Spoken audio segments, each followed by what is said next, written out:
কুচো আলু নিয়ে নিয়েছি নতুন। আচ্ছা, কুচো আলুর দম হবে।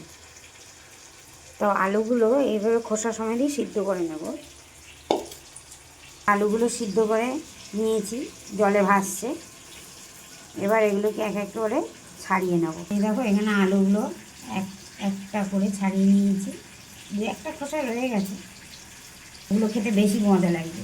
তেলে পেঁয়াজ, লঙ্কা, টমেটো, রসুন বাটা সব দিয়ে দিয়েছি একে একে। এবার এখানে হলুদ, লবণ দিয়ে দেবো। আর আলু সিদ্ধ করার সময় লবণ দিয়ে সিদ্ধ করে নিয়েছিলাম।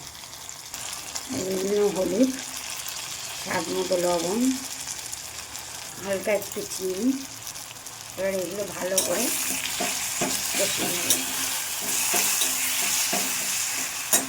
এবার আলুগুলো দিয়ে দেবো।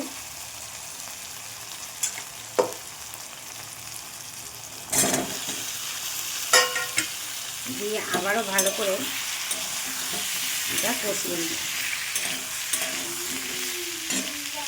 লঙ্কার গুঁড়ো একটু অল্প করে, জিরের গুঁড়ো, আদা বাটা দিয়ে এটা ভালো করে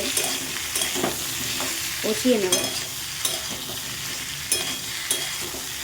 দেখো কি সুন্দর কালার এসছে, খাবে কি, ঝাঁঝেই মরে যাবে, এত সুন্দর কালার এসছে। দেখেই জিভে জল চলে আসছে। শীতকালের নতুন কুচো আলু, তার সাথে পরোটা, ভাত, রুটি, লুচি, চাপ যেখানে দেবে একদম বাজি মাছ।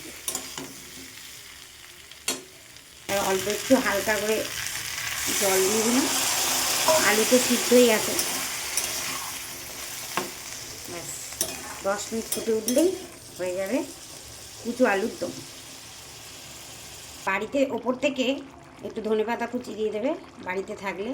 আমার নেই আজকে, আমি দিলাম না। একটু গরম মশলা দিয়ে দিলেই রেডি কুচো আলুর দম।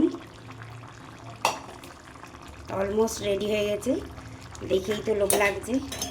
রাতে আজকে আলুর দম, সাথে হলো লুচি। তো চলো আজকের মতো টাটা। সেই খাবে কি, ঝাঁঝেই মরে যাবে। যে এই আলুর দমের কালার দেখে সেটাই মনে হচ্ছে। তোমরা অবশ্যই কমেন্ট করে জানাও যে কেমন হয়েছে আলুর দম। দেখো কালারটা কত সুন্দর হয়েছে, আর দেখেই জিভে জল চলে আসছে। তো চলো শীতকালে ঝটপট বানিয়ে নাও কুচো আলুর দম নতুন করে।